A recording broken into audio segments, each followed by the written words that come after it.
Weather this week across the United States is going to be fairly warm, except across the west. We've got some snow here moving into the mountains, and then across the east, a lot of rain moving this way as a cold front drops south, and this is going to set the stage for what I think will be a bit of a change, especially for the northeast. We have one chance of snow, and then this system back here that'll be moving through toward the second half of next weekend. That's going to have some colder air with it that pulls in from the northwest. Also, this upper low, and that could bring some snow to the northeast and maybe even the Ohio Valley. Let's start with the warmth. As we head into Sunday, we're talking about high temperatures above average in many of these areas. We're pushing into the 70s. A lot of 60s too here across the Ohio Valley. A little cool across the northeast, but still, we're talking 40s and 50s here. And look at the numbers as we move back to the west. So toward Missouri, parts of Arkansas, mid to upper 70s as a strong southwest flow develops. That southwest flow will continue as we head into the overnight hours, into Sunday night, into Monday morning. And that will set us up for a very warm day, I think, on Monday, especially for places like Michigan, Ohio, Indiana, well up into the 60s and 70s here. We do have a cold front just to the west. You can clearly see where that is. Some colder temperatures trying to push in to places like Green Bay, Chicago, and we'll start to feel that as we move towards, say, Tuesday afternoon and Wednesday. And temperatures here really not super cold, but either way, it's a little bit of a back to normal, I guess, here for March. Across the central U.S., warm temperatures here too. Nice southwest flow. We've got 80s now across parts of Texas, Oklahoma. Even parts of Kansas were up into the 70s. Here comes your cold front, 30s and 20s behind this.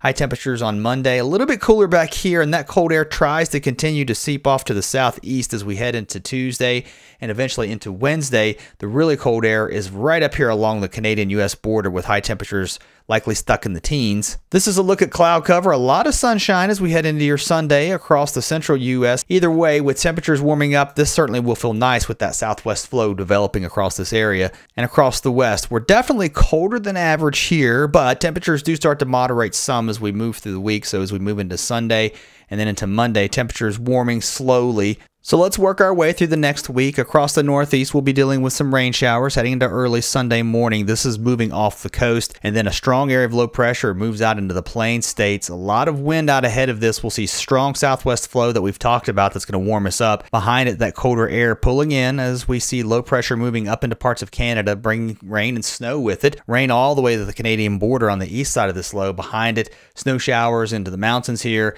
and then we'll see another round of snow across the Rockies, also into the Cascades and down into the Sierra again as we move towards, say, the middle part of the week as another upper low moves this way. Backing up across the east, we're fairly quiet. We've got, again, that southwest flow keeping us nice and warm here, and it also starts to bring in some Gulf moisture as we head into, say, Monday and Tuesday, and then we'll see quite a bit of rain shower activity across the southeast. That front starts to move further to the east, and as it does, we'll see rain showers out ahead of it, and then an area of low pressure looks to develop somewhere here off the coast, and then it moves up along the east coast. Now, the question is, where will this low be exactly? How strong will this high pressure be to the north that will be reinforcing some colder air on this side of it? And then out ahead of it, again, warm air surging to the north. It's going to bring some moisture in, and do those collide here somewhere across southern New England? Well, the potential is there, and that could bring us some snow for places like Massachusetts, New Hampshire, even Maine. Again, quite a bit of uncertainty with this track. This is the latest run of the European. Last night's run was a little more aggressive with the ice, although this run today is mostly snow here, and it may be a little bit further to the east. We've still got a lot of time to iron out the exact track of this first storm, and then we look to the second one. We have a deep area of low pressure. It looks like it's going to move toward the Great Lakes with a secondary low developing somewhere here as the energy transfers toward the coast. The models have also been divergent on whether we see a complete cutoff low in the upper levels here, or does it end up just being a trough that moves through? Well, at this point, I'm still leaning toward cutoff low. Those are always hard to track. We're still seeing that today on the models, and that, depending on the placement, could bring some colder weather here into the east below average temperatures, I think, and the potential for some rain and snow up and down the eastern seaboard.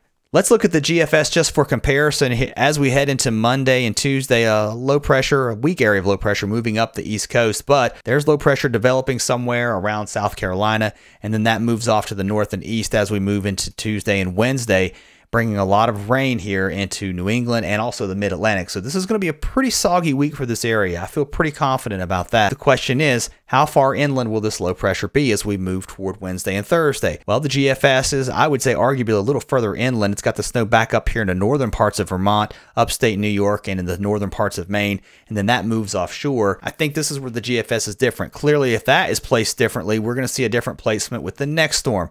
High pressure up here across Canada, retreating, and then here comes our surface low across the Mississippi River. And then on the east side of that cold air kind of getting reinforced and held in place here by that high. Along the north side, we're expecting it, if this plays out in this particular fashion, we're seeing snow here into parts of Michigan, into the Great Lakes, even as far south as Pennsylvania. This would put snow into New York City. This is a much colder solution. I would argue this is also a much more aggressive solution. Don't know that I'm buying onto this. I feel like the European has a better grasp on things, but we're talking about 8 days, clearly a lot to iron out. I just want to put this on your radar. I'll be following the models going back and forth all week. We'll be talking about that.